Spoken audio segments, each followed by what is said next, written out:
Hello नमस्कार दोस्तों।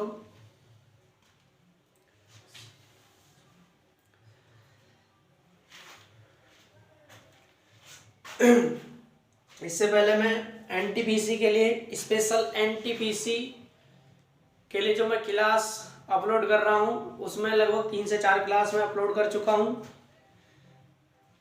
तो आज की जो क्लास होने वाली है ये भी स्पेशल एनटीपीसी से जुड़ी हुई है। भैया जिनका एनटीपीसी का एग्जाम है वो क्लास को देखना ना चूकें। और यदि जिसको लग रहा है कि वीडियो में क्लियरिटी नहीं है तो भाई उनका जो यूट्यूब है, यूट्यूब में जो आप देख रहे हो क्वालिटी कम से कम 480 करके देखें। यदि आप 144 360 पर देखोगे तो कोई भी वीडियो सही उसमें वो क्लियरिटी नहीं आएगी। तो आप कम से कम 480 पे देखें, 480 से ज़्यादा पे वीडियो देखें। कम से कम 480 क्वालिटी करके अपने यूट्यूब की सेटिंग में जाएं और 480 करके तब इसको देखें, जब वीडियो बिल्कुल साफ दिखेगी। और वही जिनका एग्जाम है वो जो एनटीपीसी स्पेशल की वीडियो उनको देखना ना भूलें। वो प्रत्येक वीडियो को देखकर जाएं, नोट करके जाएं। इनसे आपको बहुत बड़ा लाभ होने वाला है। नहीं तो अब की बार एक बार नोट करके देख लेना, अगर इनमें से प्रश्न ना आए तो फिर बता देना। और भाई चैनल को सब्सक्राइब करो, लाइक करो, शेयर करो। आरंभ में सबने सब्सक्राइब करा, अब कोई वीडियो को देखना ही पसंद नहीं कर रहा है, कोई बात नहीं है भाई, मत देखिए वीडियो, आपकी इच्छा है। हमारा काम तो भाई अपलोड करना है, पढ़ाना है, बस आप पढ़े या ना पढ़े। हम तो ऐसे निरंतर वीडियो अपलोड करते रहेंगे, आपको जहां से अच्छा लग रहा है वहां से पढ़ लें। तो भाई आज का जो हमारा चैप्टर है बहुत ही अच्छा चैप्टर है, जिसको हर एक टीचर पढ़ाना भी पसंद नहीं करता है। और मैं बिल्कुल ना तो ज्यादा अंदर तक गया हूं इसमें और ना ही मैंने आपको मोटे मोटे पॉइंट बताए हैं। मैं माध्यम मार्ग लेकर चल रहा हूं, भाई। ये माध्यम मार्ग के हिसाब से मैंने यहाँ पे लिख रखा है, ठीक है। तो हम शुरू करते हैं भाई। ऊपर लिखा हुआ है भारत में वन्यजीव संरक्षण। भारत में वन्यजीव संरक्षण, भारत में जो वनों में जीव रहते हैं उनको जो संरक्षण प्रदान किया गया उसके बारे में है। इसमें आज हम पढ़ने वाले हैं जैव मंडलीय आरक्षित क्षेत्र, क्योंकि इससे पहले मैं वन्य जीव अभ्यारण्य और राष्ट्रीय उद्यान, बाघ अभ्यारण्य, इन सब पे वीडियो अपलोड कर चुका हूँ। ये लास्ट वीडियो होगा वन्य जीव अभ्यारण्य या वन्य संरक्षण से, जिसका नाम होगा जैव मंडलीय आरक्षित क्षेत्र या जैव मंडलीय आरक्षित क्षेत्र पर यह वीडियो आधारित है, ठीक है। तो शुरू करते हैं। भारत में वन्य जीव संरक्षण।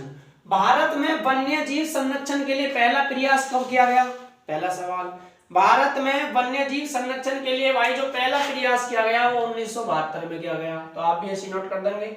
भारत में वन्य जीव संरक्षण के लिए जो पहला प्रयास किया गया कब किया गया? वो 1972 में किया गया। भारत में वन्य जीव संरक्षण के लिए पहला प्रयास कब किया गया? 1972 में किया गया। 1972 में भारतीय संसद ने वन्य जीव संरक्षण अधिनियम 1972 पारित किया। ये पूछा जा चुका है कि वन्य जीव संरक्षण अधिनियम 1972 कब पारित हुआ? वन्य जीव संरक्षण अधिनियम कब पारित हुआ? तो वन्य जीव संरक्षण अधिनियम कब पारित हुआ? 1972 में पारित हुआ। पहला प्रयास था वन के जीवों को संरक्षण प्रदान करने के लिए, और उनके लिए पहले प्रयास में भारतीय संसद ने एक अधिनियम पारित किया जिसका नाम था वन्य जीव संरक्षण अधिनियम। ये कब पारित किया? 1972 में। तो लिखते हैं ना आपको, वन्य जीव संरक्षण अधिनियम 1972 में पारित किया गया। भारतीय वन्य जीव बोर्ड की स्थापना। भारतीय वन्य जीव बोर्ड की स्थापना कब की गई? 1985 में। वन्य जीव बोर्ड की स्थापना कब की गई? वन्य जीव बोर्ड की स्थापना की गई 1985 में। और वन संरक्षण अधिनियम पारित हुआ 1972 में। इसके आगे राष्ट्रीय वन्य जीव कार्य योजना। राष्ट्रीय वन्य जीव कार्य योजना ये कब तैयार की गई थी? ये 1983 में तैयार की गई थी। तो ये जो ईस्वी है ये आपको जरूर याद रखनी है। वन संरक्षण से संबंधित ये कुछ ईस्वी हैं जो बहुत ही जरूरी हैं और आवश्यक हैं। तो वन्य जीव संरक्षण अधिनियम 1972 में पास हुआ।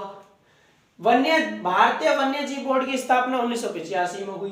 राष्ट्रीय वन्य जीव कार्य योजना 1983 में तैयार की गई।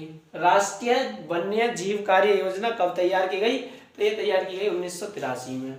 इससे आगे जो तैयार की गई थी योजना, राष्ट्रीय वन्य जीव कार्य योजना, इसके तहत कुछ जैव भौगोलिक क्षेत्रों का गठन किया गया था।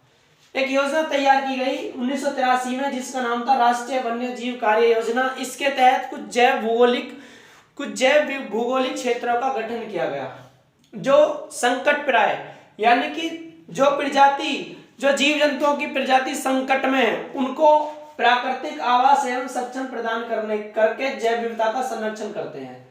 कुछ ऐसे भौगोलिक क्षेत्र तैयार किए गए जो संकट में प्रजाति हैं, बहुत सारी प्रजाति हैं जो संकट में है जीव जंतुओं की, तो उनको ये आवास प्रदान करते हैं। जो भौगोलिक क्षेत्र तैयार किए गए थे उनको आवास प्रदान करते हैं और उनका संरक्षण करते हैं। जितनी भी जीव जंतुओं की प्रजातियां संकट में हैं, जो भौगोलिक क्षेत्र हैं वो उनको आवास प्रदान करते हैं और उनको संरक्षण प्रदान करते हैं।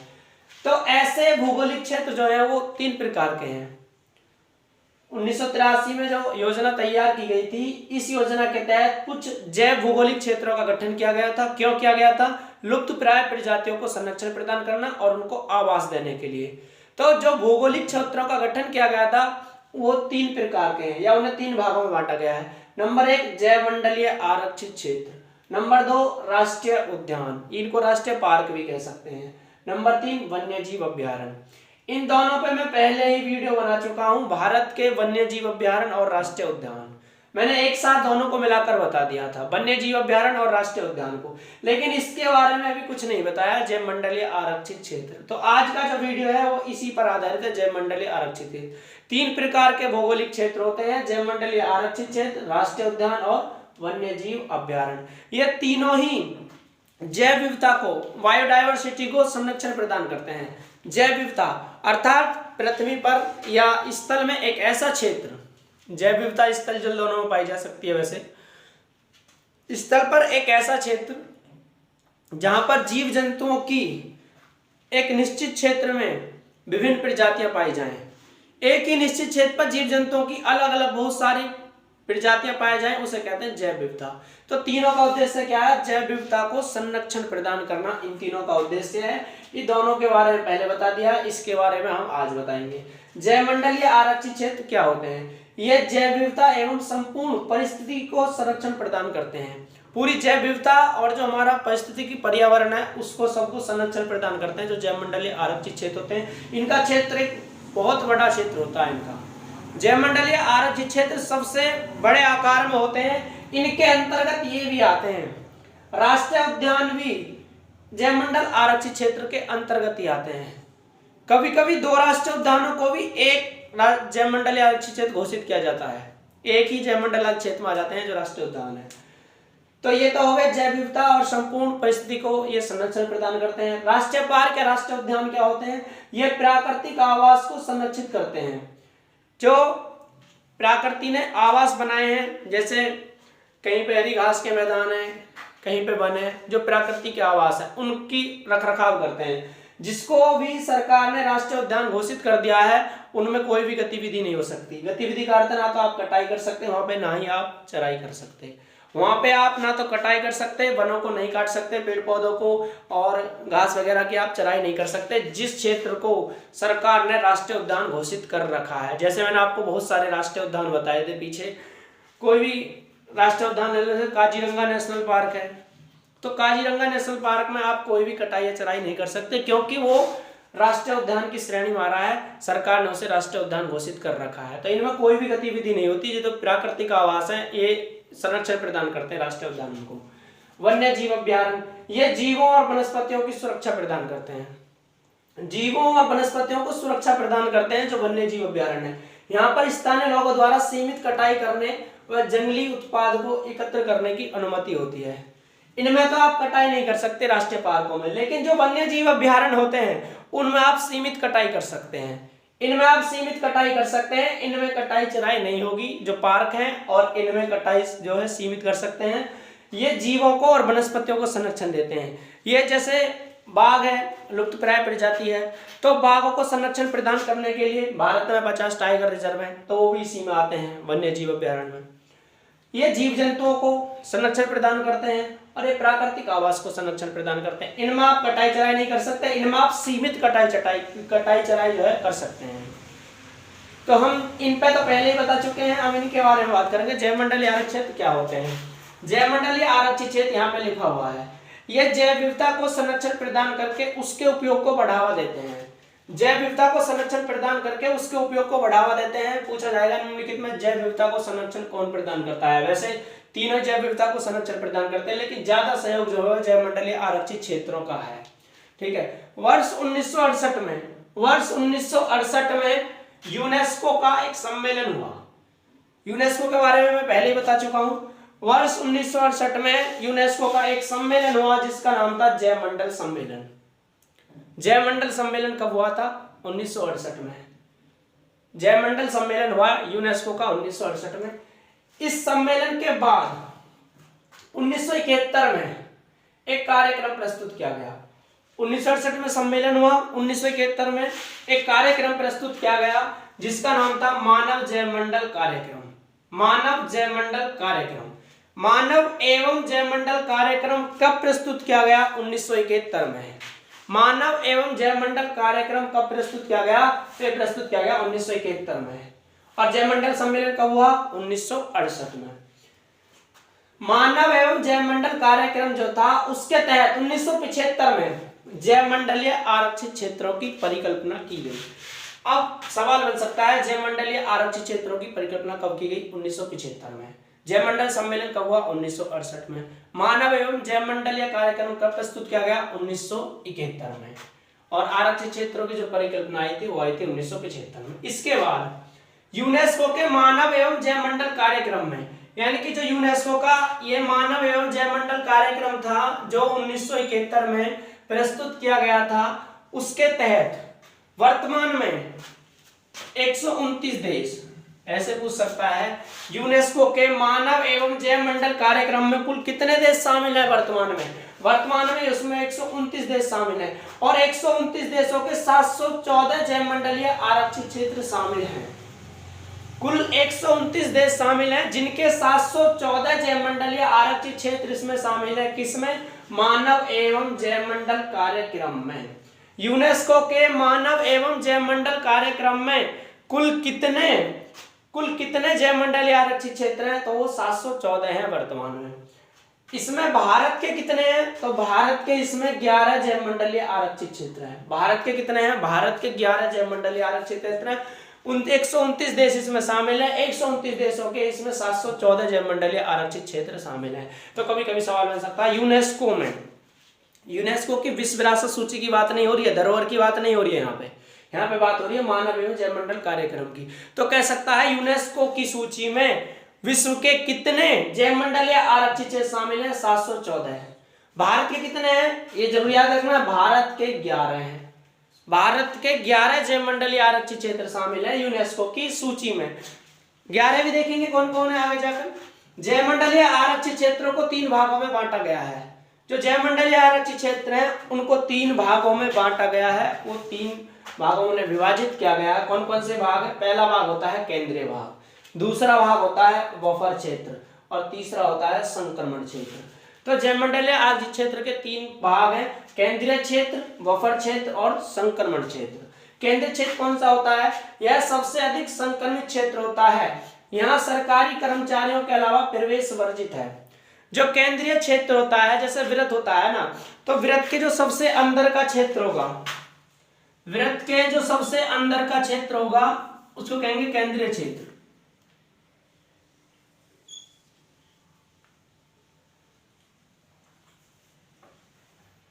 ये बीच में जो क्षेत्र है वृत्त के अंदर, इस प्रकार जो जैवमंडल आरक्षित क्षेत्र होते हैं उसमें जो सबसे अंदर का क्षेत्र है वो बोला जाता है केंद्रीय क्षेत्र। इस अंदर वाले क्षेत्र में केवल सरकारी कर्मचारी ही जा सकते हैं, बाकी आम जनता, आम व्यक्ति कोई भी इसमें नहीं जा सकता, सबका प्रवेश वर्जित होता है इस वाले सबसे केंद्रीय क्षेत्र में, सबसे अंदर वाले क्षेत्र में।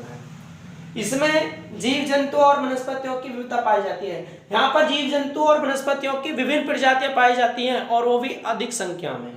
जो केंद्रीय क्षेत्र होता है उसमें जीव जंतुओं की और वनस्पतियों की बहुत अधिक संख्या में प्रजातियां पाई जाती हैं। इसमें सरकारी कर्मचारियों के अलावा आम आदमी का या आम व्यक्ति का प्रवेश वर्जित है। बफर क्षेत्र, यह केंद्रीय क्षेत्र को चारों ओर से घेरे रखता है। ऐसे करके ये बफर क्षेत्र है, यह केंद्रीय क्षेत्र को चारों तरफ से घेरे रखता है जो बफर क्षेत्र है। ये केंद्रीय क्षेत्र है और ये बफर क्षेत्र है और ये सबसे अंत में संक्रमण क्षेत्र है। इसका उपयोग मत्स्य एवं कृषि आदि कार्यों में किया जाता है। यहाँ पे तो कृषि नहीं होती है जो केंद्रीय क्षेत्र है, लेकिन इसमें कृषि की जा सकती है, मत्स्य पालन किया जा सकता है। और सबसे अंत में जो संक्रमण क्षेत्र है, यह बफर क्षेत्र को चारों तरफ से घेरे रखता है। ये सबसे लास्ट में है, ये होगा संक्रमण क्षेत्र। इसे बाह्य क्षेत्र भी कहते हैं, इसे बाह्य क्षेत्र भी कहते हैं। यहाँ पे शोध वगैरह ऐसा कुछ किया जाता है, ठीक है। वर्तमान में कुल 18 जैवमंडलीय आरक्षित क्षेत्र है भारत में, ये भी पूछा जा सकता है। भारत में वर्तमान में कुल कितने जैवमंडलीय आरक्षित क्षेत्र हैं? भारत में वर्तमान में कुल 18 जैवमंडलीय आरक्षित क्षेत्र हैं। भारत का प्रथम जैवमंडलीय आरक्षित क्षेत्र कौन सा है? तो वो है नीलगिरी। नीलगिरी को जैवमंडलीय आरक्षित क्षेत्र कब घोषित किया गया था? तो इसको घोषित किया गया था 1986 में।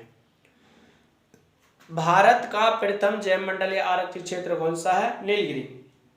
कब घोषित किया गया? 1986 में। दूसरा कौन सा है? नंदा देवी। ये कब घोषित हुआ? 1988 में। इसके बाद तीसरा सुंदरवन हो जाएगा, वो 1989 में, ठीक है। तो नीलगिरी 1986 में और नंदा देवी 1988 में। ऐसे करके आपको बस प्रथम याद रखना है, दूसरे तीसरे से कोई मतलब नहीं है।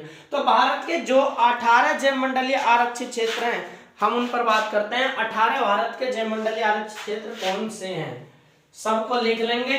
कब इनकी घोषणा हुई थी, यानी कि सरकार द्वारा ये कब घोषित किए गए थे? जो जैवमंडलीय आरक्षित क्षेत्र 18 वो कब घोषित किए गए, किस वर्ष घोषित किए गए? प्रत्येक वर्ष आपको याद रखना है। और ये जैवमंडलीय आरक्षित क्षेत्र जो 18 हैं वो कहां पर है? तो भाई मैंने बताया, सुंदरवन एक राष्ट्रीय उद्यान भी है, सुंदरवन एक टाइगर रिजर्व भी है, और वो किस में आता है? वो एक जैवमंडलीय आरक्षित क्षेत्र है। यानी कि जैवमंडलीय आरक्षित क्षेत्र के अंतर्गत राष्ट्रीय उद्यान और वन्य जीव अभ्यारण्य भी आ सकते हैं, क्योंकि जैवमंडल का आकार बहुत बड़ा होता है। कभी कभी जैवमंडल का आकार एक राज्य से दूसरे राज्य में पहुंच जाता है। इतने बड़े क्षेत्र में फैले होते हैं कि एक राज्य से दूसरे राज्य में पहुंच जाते हैं।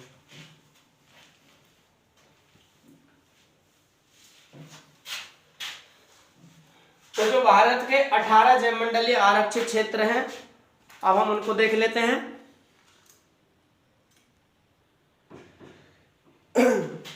तो भाई ये 18 हैं भारत के जैवमंडलीय आरक्षित क्षेत्र। भारत में अब तक कुल 18 जैवमंडलीय आरक्षित क्षेत्र हैं, जिनमें से 11 यूनेस्को में शामिल है। यूनेस्को में कितने शामिल हैं? 11। और भारत में कुल कितने हैं? भारत में कुल 18 जैवमंडलीय आरक्षित क्षेत्र हैं, जिनमें से 11 यूनेस्को में शामिल हैं।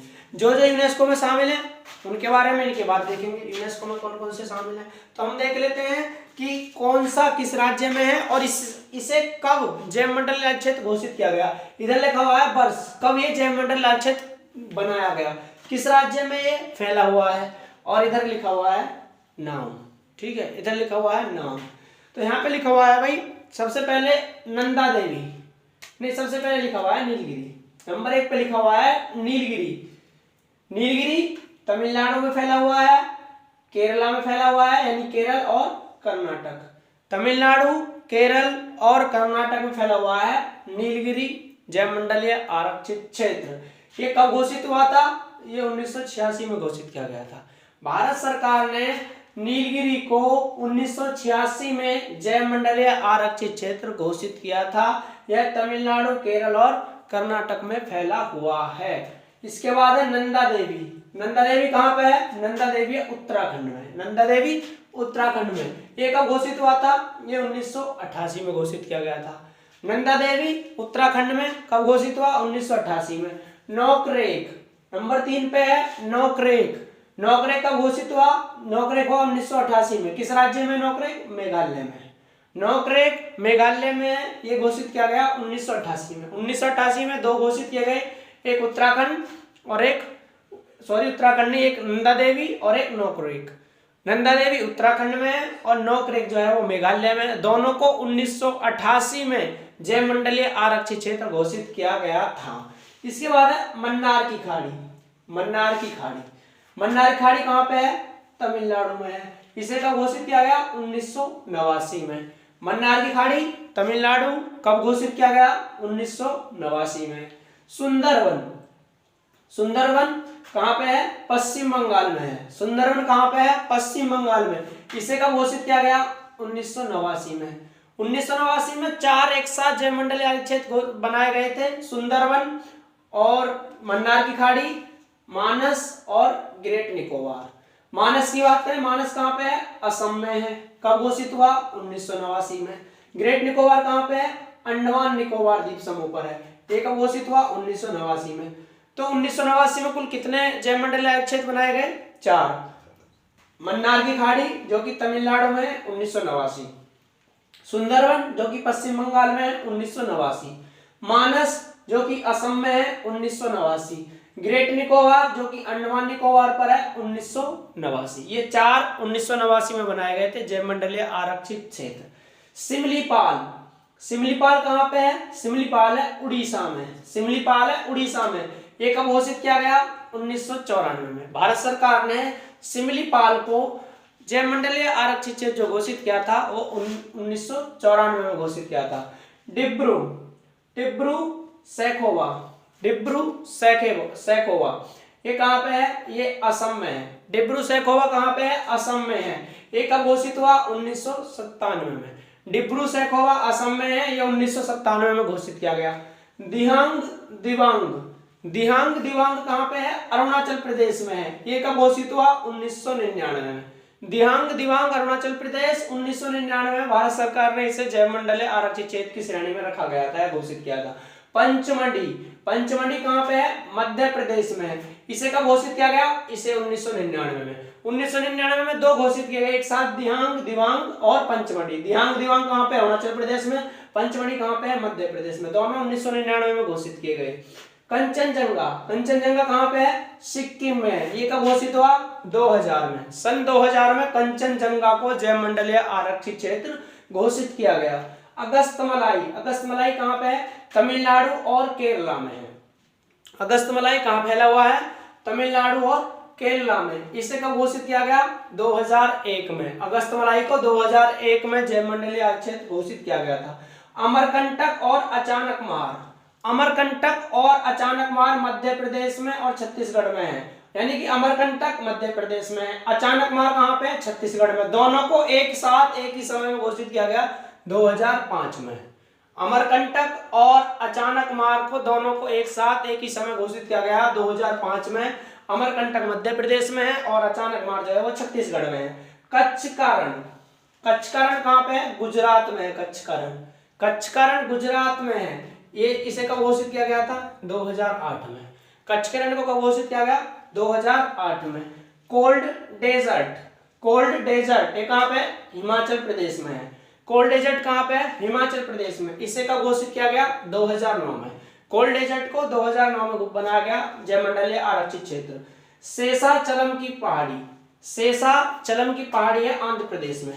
शेषाचलम की पहाड़ी के नाम पर रखा गया है जयमंडलीय आरक्षित क्षेत्र का नाम। शेषाचलम की पहाड़ी आंध्र प्रदेश में। इसे बनाया गया 2010 में। 2010 में जयमंडलीय आरक्षित क्षेत्र घोषित किया गया शेषाचलम की पहाड़ी। पन्ना, पन्ना कहाँ पे है? पन्ना है मध्य प्रदेश में। पन्ना है मध्य प्रदेश में। इसे कब घोषित किया गया? 2011 में। अब आपसे पहला पूछा जाए तो पहला तो ये रहा नीलगिरी 1986 में। आपसे पूछा जाए 18वां कौन सा है? 18वां है पन्ना। 18वां है पन्ना जिसे 2011 में जयमंडलीय आरक्षित क्षेत्र घोषित किया गया था। 18वां कौन सा है? 18वां है पन्ना जो कि मध्य प्रदेश में है। अब सवाल आता है क्षेत्रफल की दृष्टि से भारत का सबसे बड़ा जयमंडलीय आरक्षित क्षेत्र कौन सा है? तो क्षेत्रफल की दृष्टि से भारत का सबसे बड़ा जयमंडलीय आरक्षित क्षेत्र जो है वो मन्नार की खाड़ी है जो कि तमिलनाडु में है।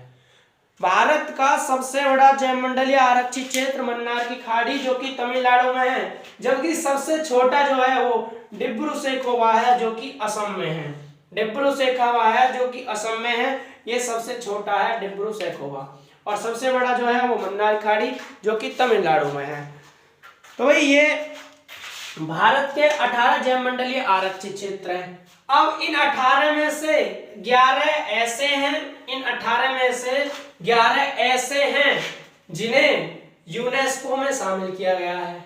जो यूनेस्को का जयमंडलीय कार्यक्रम है, मानव एवं जयमंडलीय कार्यक्रम, जिसमें पूरे 129 देशों के 714 जयमंडलीय आरक्षित क्षेत्र शामिल हैं, उसमें भारत के 11 शामिल हैं। अब वो 11 कौन कौन से हैं? जो 11 शामिल हैं यूनेस्को में, अब उनको देख लेते हैं कि वो 11 कौन कौन से हैं जो यूनेस्को की सूची में शामिल, यूनेस्को के जो कार्यक्रम है मानव एवं जैवमंडल कार्यक्रम, उसमें जो 11 शामिल हैं उनको देख लेते हैं। तो भाई यूनेस्को की सूची में शामिल जो यूनेस्को का मानव एवं जैवमंडल कार्यक्रम है, उसमें कुल कितने जैवमंडलीय आरक्षित से शामिल है? भारत के कुल 11 शामिल है। और 11 कौन कौन से हैं और कब शामिल किए गए? यहाँ पे नाम लिखा हुआ है, यहाँ पे कब उसे शामिल किया गया उसमें वो वर्ष लिखा हुआ है। ठीक है, तो हम देख लेते हैं एक बार। सबसे पहले शामिल किया गया था नीलगिरी को, कब? सन 2000 में। पूछा जाए यूनेस्को में शामिल होने वाला पहला जैवमंडलीय क्षेत्र कौन सा है भारत का? नीलगिरी। कब शामिल हुआ? 2000 में। मन्नार की खाड़ी 2001 में शामिल किया गया। नंबर 2 मन्नार की खाड़ी कब शामिल किया गया? 2001 में। नंबर 3 सुंदरवन, ये कब शामिल किया गया? ये भी 2001 में शामिल किया गया। नंबर 4 पे नंदा देवी, ये कब शामिल किया गया? नंदा देवी शामिल किया गया 2004 में। इसके बाद नौक्रेक, नौक्रेक कब शामिल किया गया? नौक्रेक शामिल किया गया 2009 में। नौक्रेक शामिल किया गया 2009 में। पंचमढ़ी की बात करें तो पंचमढ़ी कब शामिल किया गया? 2009 में। सिमलीपाल ये भी 2009 में। तो 2009 में कुल 3 शामिल किए गए थे। कौन कौन से? नौक्रेक 2009, पंचमढ़ी 2009, सिमलीपाल 2009। अमरकंटक अचानक मार, अमरकंटक अचानक मार दोनों एक साथ 2012 में। अमरकंटक अचानक मार दोनों एक साथ कब शामिल किए गए? 2012 में यूनेस्को में। ग्रेट निकोबार ये कब शामिल किया गया? 2013 में। ग्रेट निकोबार 2013 में। अगस्तमलाई, अगस्तमलाई 2016 में। कंचनजंगा 2018 में। कंचनजंगा कब शामिल किया गया? 2018 में। तो नीलगिरी शामिल किया गया था 2000 में, मन्नार की खाड़ी 2001 में, सुंदरवन 2001 में, नंदा देवी 2004 में, नौक्रेक 2009 में, पंचमढ़ी 2009 में, सिमलीपाल 2009 में, अमरकंटक अचानक मार 2012 में और ग्रेट निकोबार 2013 में, अगस्तमलाई 2016 में, कंचनजंगा 2018 में। कुल यूनेस्को में 11 भारत के जैवमंडलीय आरक्षित क्षेत्र शामिल हैं। पूरे विश्व के 129 देशों के 714 जैवमंडलीय आरक्षित क्षेत्र शामिल है और भारत के कितने हैं? 11। पहला कौन सा था? पहला था नीलगिरी, जो कि कब शामिल किया गया था? सन 2000 में ये शामिल किया गया था। ठीक है, अब राष्ट्रीय उद्यान एवं प्रसिद्ध जीव, ये भी इससे जुड़ा हुआ टॉपिक है। जो भी भारत के राष्ट्रीय पार्क हैं या वन्य जीव अभ्यारण्य है, वो किस जीव के लिए प्रसिद्ध है, स्पेशल किसके लिए प्रसिद्ध है? ठीक है, तो गिर राष्ट्रीय उद्यान गुजरात में है। ये किसके लिए प्रसिद्ध है? ये शेर के लिए प्रसिद्ध है। जो बब्बर शेर होता है, जो बब्बर शेर होता है वो गिर राष्ट्रीय उद्यान में पाया जाता है। गिर राष्ट्रीय उद्यान किसके लिए प्रसिद्ध है? शेर के लिए प्रसिद्ध है। सुंदरवन, सुंदरवन किसके लिए प्रसिद्ध है? ये बाघ के लिए प्रसिद्ध है। सुंदरवन, सुंदरवन किसके लिए प्रसिद्ध है? सुंदरवन प्रसिद्ध है बाघ के लिए। राजाजी नेशनल पार्क किसके लिए प्रसिद्ध है? राजाजी नेशनल पार्क हाथी के लिए प्रसिद्ध है। काजीरंगा नेशनल पार्क एक सींग वाले गैंडे के लिए प्रसिद्ध है। काजीरंगा, काजीरंगा एक सींग वाले गैंडे के लिए प्रसिद्ध है। बांदीपुर, बांदीपुर किसके लिए प्रसिद्ध है? बाघ के लिए प्रसिद्ध है बांदीपुर। मानस, मानस किसके लिए प्रसिद्ध है? हाथी के लिए प्रसिद्ध है। ये कहाँ पे है तो मैं पहले ही बता चुका हूं। तो गिर शेर के लिए है, सुंदरवन बाघ के लिए है, राजाजी हाथी के लिए है, काजीरंगा एक सींग वाले गैंडे के लिए है, बांदीपुर बाघ के लिए है और मानस जो है वो हाथी के लिए है। इधर देख लेते हैं दुधवा नेशनल पार्क, ये किसके लिए प्रसिद्ध है? ये बाघ के लिए प्रसिद्ध है। दुधवा नेशनल पार्क किसके लिए प्रसिद्ध है? बाघ के लिए। सिमलीपाल हाथी के लिए प्रसिद्ध है। सिमलीपाल। भीतरकनिका लवण जल मगर, जो मगरमच्छ होता है जल मगरमच्छ, उसके लिए प्रसिद्ध है भीतरकनिका जो है। मनुस्थलीय राष्ट्रीय उद्यान, ये राजस्थान में है। मनुस्थलीय राष्ट्रीय उद्यान ये किसके लिए प्रसिद्ध है? महान भारतीय सारंग के लिए प्रसिद्ध है। महान भारतीय सारंग के लिए प्रसिद्ध है, जो कि राजस्थान में है। पेरियार, पेरियार केरल में है। ये किसके लिए प्रसिद्ध है? बाघ और हाथी के लिए प्रसिद्ध है। जो पेरियार है ये बाघ और हाथी के लिए प्रसिद्ध है पेरियार। कच्छ का रण, ये कहाँ पे, गुजरात में जंगली गधा के लिए प्रसिद्ध है। कच्छ का रण जंगली गधा के लिए प्रसिद्ध है। हेमिस जो कि हिमाचल प्रदेश में है, ये किसके लिए प्रसिद्ध है, हेमिस जो है वो हिम तेंदुआ के लिए प्रसिद्ध है। हेमिस हिम तेंदुआ के लिए प्रसिद्ध है। तो दुधवा बाघ के लिए है, सिमलीपाल हाथी के लिए, भीतरकनिका जल मगर के लिए प्रसिद्ध है, मनुस्थलीय राष्ट्रीय उद्यान महान भारतीय सारंग के लिए प्रसिद्ध है, और पेरियार बाघ और हाथी के लिए प्रसिद्ध है। कच्छ का रण जंगली गधा के लिए प्रसिद्ध है और हेमिस हिम तेंदुआ के लिए प्रसिद्ध है। तो ये भारत के वन्य जीव अभ्यारण्य या राष्ट्रीय उद्यानों के प्रसिद्ध जीव हैं, प्रसिद्ध वन्य जीव हैं। तो भाई इसमें आपका पूरा जैव मंडलीय आरक्षित क्षेत्र समाप्त हो गया है, जितने यूनेस्को में शामिल है वो भी समाप्त हो गए हैं। बाघ अभ्यारण्य पढ़ा चुका हूँ, राष्ट्रीय उद्यान पढ़ा चुका हूँ, वन्य जीव अभ्यारण्य पढ़ा चुका हूँ, यूनेस्को की सूची में विश्व धरोहर जो स्थल है उनको भी बता चुका हूँ। तो इससे आगे हम स्पेशल एनटीपीसी से जुड़ा हुआ कुछ और लेकर आएंगे। वीडियो अच्छी लगी हो तो लाइक करें भाई, शेयर करें, सब्सक्राइब करें, और जो भी वीडियो को देख रहे हैं वो कमेंट करके बताएं कि अपना नाम भेजें कमेंट में कि ये वीडियो मैंने देखी है। ठीक है, वीडियो कैसी लगी ये भी बताएं।